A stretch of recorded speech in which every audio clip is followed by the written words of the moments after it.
I've always wanted to run my own record shop. Just kidding, I never wanted to do that. However, I have been collecting records pretty much my entire life. No, just kidding again. But I will say that since inheriting this vintage looking but clearly mass manufactured record player, I have seen or heard the light. I now love listening to the record player and I have spent several hours in used bookstores and record shops trying to find some of my favorite albums on vinyl, like Boston, and the Goldfinger soundtrack, and the Batman theme song for the 1960s TV show. Collecting records isn't quite a hobby for me yet, but I was tickled to find out that my favorite hobby, board gaming if you didn't know, now lets me pretend like I'm putting together sets of records. And no surprise to you, because the name is in the title of this video, I'm talking about a game called Vinyl from Talon Strikes Studios. Let's spin on over to the desk and have a closer look. Vinyl is a game where 1 to 5 players are aspiring vinyl collectors. Now do note that games for 1 to 3 players have slightly alternate rules involving NPCs, non-playable customers. The goal is to gain the most points by collecting records and creating a number of diverse record collections. Players move around the record shop doing different things by placing their disco meeples or guitars on the different spaces on the board. They can adjust their loyalties to certain types of records, grab knowledge in the form of magazine cards, and use that knowledge to pick up the albums that will fill out the various types of collections, including mixed, double mixed, and pure. What are these? Records for ants? No, they're just points tokens essentially, but they're awesome nonetheless. The game goes on until all of the album cards have been worked through. Now the game comes with the components for several other expansions, like the Top Shelf expansion, Frequent Shopper cards, British Invasion, Masters of Metal, and the totally awesome 80s expansion. All you need to do is buy the packages of cards, which I find is a neat way to do expansions. The expansions offer several different ways to play, so you have lots of replayability when you're playing vinyl. Alright, I have some thoughts about the game, so let's head back over this way. Now let's talk about the production, the physical quality of the game. Now I will say, at the time of the recording of this video, that there's a Kickstarter campaign going on right now to publish a second edition of Vinyl with some different artwork, some different designs on it. So check that out, but for the most part the game stays the same. But for this particular version, I'd say that the game is pretty much standard quality. There's nothing really amazing, stand-outish about the game. It is what it is. It doesn't hamper from the gameplay, but again, it's not something to shout about. I do like the little attention to detail and the little Easter eggs that they put in the game. Like, for example, on the ticket, I think it's the receipt, it's receipt number 24601, which, if you're not familiar with that, it's from the musical called Les Miserables, and that is Jean Valjean's number 24601. Now that your ears have recovered from that, let's move on to the album artwork. Now, it's a mix. I can tell that some of them, I could be wrong, some of them are some original art pieces, but for the most part, looks like public domain art, something that you'd get from, almost some of it looks like stuff that you get from Microsoft Word, some basic artwork. However, that's not really the point of this artwork. I think what really makes me enjoy the art on the albums and the text on the album is that they're clearly trying to parody band names. You can try, what's fun is trying to look at the albums and figure out who they're trying to parody. And so, like, one of them, for example, is the Moss Gatherers. The band's name is the Moss Gatherers, and well, clearly, at least to me, that's the Rolling Stones, because, you know, Rolling Stones gather no moss, but this one is the Moss Gatherers. You get it, it's funny. The rules refer to what are called disco meeples, and they're little meeples that look like they're doing disco, and that's cute. But I also give you the option to play with guitar miniatures, which are all different kinds of guitars. You've got an acoustic, you've got a double neck guitar, several different types. Now those are fun. I really like, and I play with those over the disco meeples. I just wish that they were a little bit bigger to see the details. They're about this big, and that's fine, and they're still nice to look at, and they're still fun to play with. I just wish they're a little bit bigger, because they are detailed and they are fun to look at. Just a little bit bigger would be better. Overall though, nothing of the production that detracts from the gameplay experience itself. Now I want to move on to the mechanisms, the meat of the game, if you will, or the baseline of the game, if the analogy works. So there's some pretty basic concepts here. Nothing revolutionary, except there are some interesting things that I will talk about. First of all, there's typical worker placement here, and if you're not familiar with what that is, it's basically you take a piece, in this case your meeple or your guitar, you put it on a place on the board, and you do that action. So if there's something over here, and in this case you want to get some albums, you put your worker on the album place. You can get an album if you have the right cards to spend for that. But you know, that's pretty standard for a typical worker placement game. You put something there, you get something, or you do something.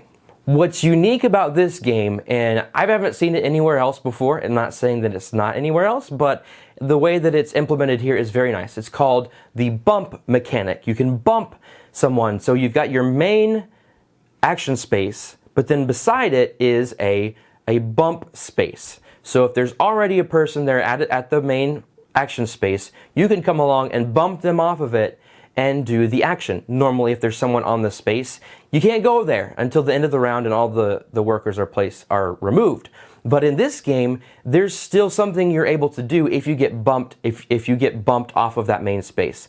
And you're not restricted from going to an action space because there's another piece there. So the action that you're bumped to, if you get bumped, you still get to do an action on another player's turn, which is neat. It keeps you engaged throughout the game. And those bump actions are sometimes just as powerful as the regular actions. In fact, there are a couple bump actions that you have to go somewhere else and do a regular action to be able to do it. I just like how all of that works together, and it's very neat. It keeps the game going, and I just overall enjoy that. Another basic element to the game is set collections. Pretty standard. You want sets of different albums, or you want sets of different, you want different collections of these albums. But you do have some decisions to make. Whenever you're building your albums, your different collections, you know, you can build the different ones that I was talking about previously. So you have to make a decision though, because the more albums in your collection, the more points you'll get. But that takes longer to acquire the albums. So you have to make the decision of, do I retire several small albums because it's quicker and I can get started on another one following the ones I just completed, or do I go longer and hold off for those larger sets, those larger collections, which will give you more points. So you'll have fewer collections, but you'll have more points per collection. So it's a nice puzzle that you have to figure out, what are you going to do? And I enjoy that thought, that the decision I have to make when playing. Now the sets do vary in difficulty, the pure, then the mixed, and the double mix. So pure is going to be easiest, the mixed, and then the double mix is pretty difficult. You know, having to do alternating genres and then have two of the same attributes shared across all of those is pretty difficult. But that leads me to the theme of the game. I'd be a loser if I didn't say that this theme rocks. Now, it's the only record collection game that I know of, only game that I know of that involves rock music or the different styles of music in this game. If there's another game like that, I don't know, but I don't care because this one does the theme so well. Now, what I was referring to in the previous section is how difficult it was to do a double mix collection. I imagine that in real life, you know, it's more difficult to make a double mix collection, which is why the point ratio is so much higher in difficulty to point ratio, just in general actually, in the whole entire game. Imagine how easy it is for a pure, mixed, and double mixed is equal to how hard it is to curate the same collections in real life. Of course, there's always eBay, but you'll be spending dollars, not points. And unfortunately for me, I have very little of both of those. Overall, the theme is great, it's immersive. The only thing missing from the game, though, to make it more immersive is an actual record to play in the background. Hey, Flying Frog included CD soundtracks in many of their games. Why not a record, Talon Strikes Studios? Just kidding, but only slightly. Now let's talk about the feels. When I play vinyl, I feel like a cool dude curating a totally tubular record collection. I feel stuck though when it comes time to start a collection. There's a little bit of AP there. And what I mean by AP is analysis paralysis. Because once you retire a collection, or even when you start the game, you're like, I have no idea where to begin. I can start collecting, I can start off with a pure collection, I can start off with a mixed, a double mixed. So what you have to do is you have to look out on the board and see what all the records are available, which is a lot. And especially to get going, you have to look around and see, okay, there are several albums that I could use to start a blank collection. And then you have to make that decision of, oh, is this the right thing to do? Should I start off with a double mix and just go from there and have the entire game to help me to get that collection done? So there's a lot going on when you think about which collections to start. So once you get them going, though, it's a little bit easier. You don't have that problem. Instead, you're just looking for the albums that you need instead of deciding where to begin. Now, I enjoy that I'm part of the game almost the whole time because of the bumping. You know, you're always in the game. You're always immersed. You always are paying attention to what's happening, because when those other players come along and bump you off of your space that you've been on, you can then do, after they do their action, you can then do the bump action. So it keeps you engaged. It's almost like there's always something for you to do.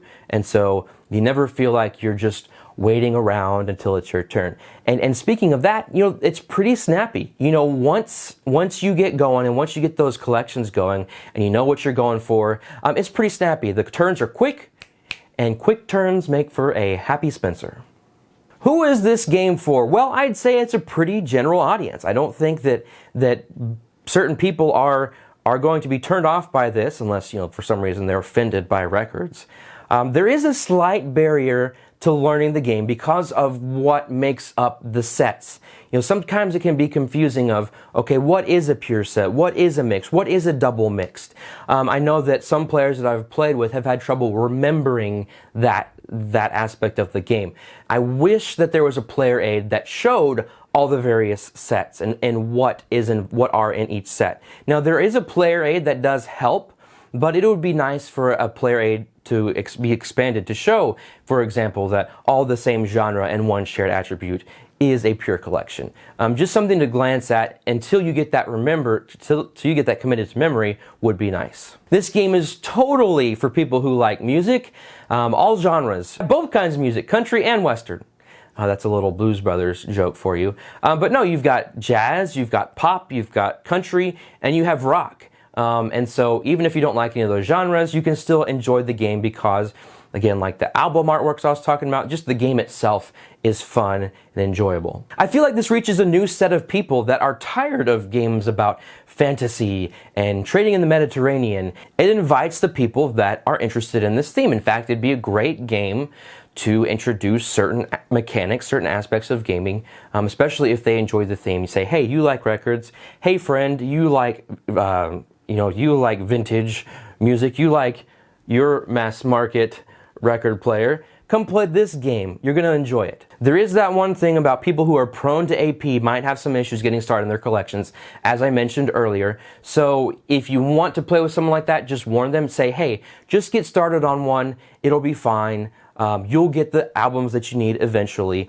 Just pick something and go with it. That's my little bit of advice for bringing in people that are prone to AP. Now that all of that's on the record, I want to reveal my vinyl verdict. I grant vinyl gold record status, which basically means I enjoyed the game quite a bit and I recommend it to you. Now, speaking of listening to things and recommendations, I just started a new podcast with my buddy Segan Walker called Board Games Are Fun. In the show, we talk about why board games are fun.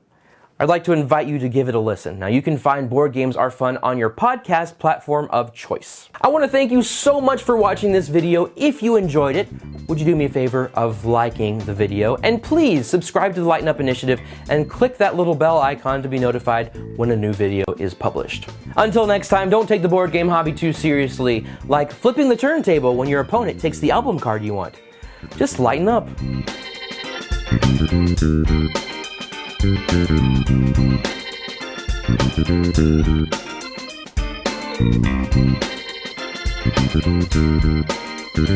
you.